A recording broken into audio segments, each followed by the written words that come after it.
Sabe aquela luta de todos os dias contra a procrastinação, a distração, a pressa? E se isso não for uma falha de caráter? E se o nosso verdadeiro adversário for algo mais inteligente? Um caos interno que sabe direitinho como nos sabotar?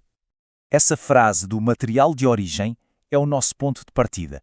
Vamos explorar essa ideia de que disciplina, na verdade, não é uma restrição. É uma ferramenta estratégica para a nossa própria libertação.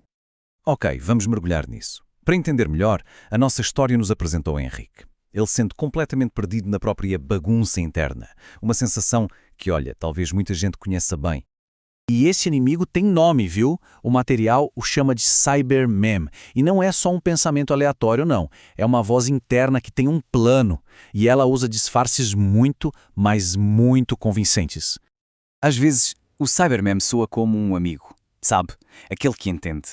Ele sussurra no ouvido, dando aquela permissão que, lá no fundo, a gente quer para adiar o que é importante. Outras vezes o tom muda, vira uma voz de autoridade bem crítica, talvez até parecida com medos antigos. Essa voz acaba com a confiança antes mesmo de qualquer tentativa, garantindo a derrota antes mesmo da batalha começar.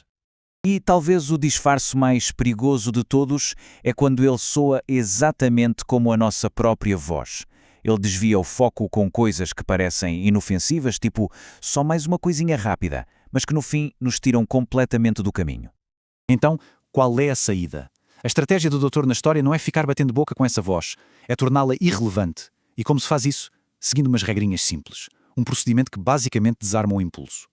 E aqui está o coração do método. É um ritual bem simples de 3 passos, feito para criar um espaço. Um respiro mental super importante entre o impulso caótico e a decisão final. É esse pequeno ritual que constrói o que a história chama de escudo de disciplina.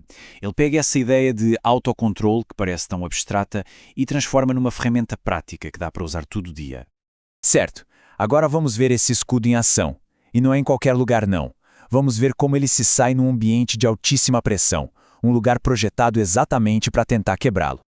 Nossos personagens chegam a um lugar bem esquisito.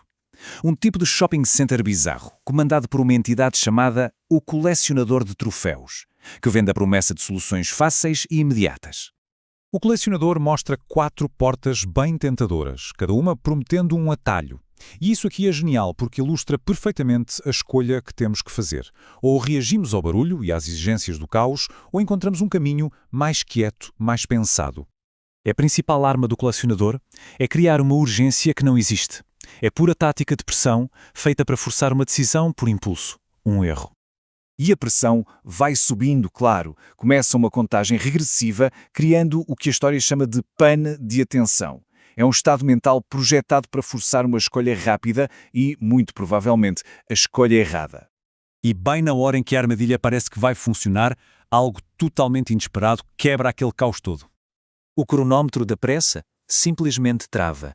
O poder dele é quebrado por um aliado que entende o jogo e se recusa a jogar. Essa pequena vitória abre uma porta para a gente entender algo muito maior. O caos interno do Henrique não é uma falha pessoal, é na verdade um sintoma de um sistema muito mais amplo, um sistema intencional. Então a gente descobre que existem 9 mensageiros do caos, e não são emoções aleatórias. São táticas bem específicas usadas para roubar nosso foco e nossa direção. Cada uma tem uma função bem definida nesse sistema. Essa descoberta leva, claro, à pergunta mais importante de todas. Se isso é um sistema, quem é o arquiteto por trás dele?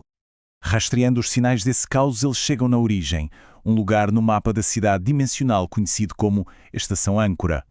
E agora, isso aqui é fascinante. A Estação Âncora não é um prédio. É como uma camada por trás da realidade. Um motor de atenção gigantesco que distribui o caos de propósito, como se fosse um produto para ser consumido. E no coração de tudo isso, existe uma entidade conhecida apenas como o Curador. A função dele? Organizar a atenção de todo mundo, otimizando o conflito para manter as pessoas presas no ruído. Então, o ponto crucial aqui é este. O escudo de disciplina não é sobre autocontrole no vácuo. Ele é, na verdade, uma ferramenta para se libertar de sistemas que são projetados para manipular a nossa atenção e as nossas emoções.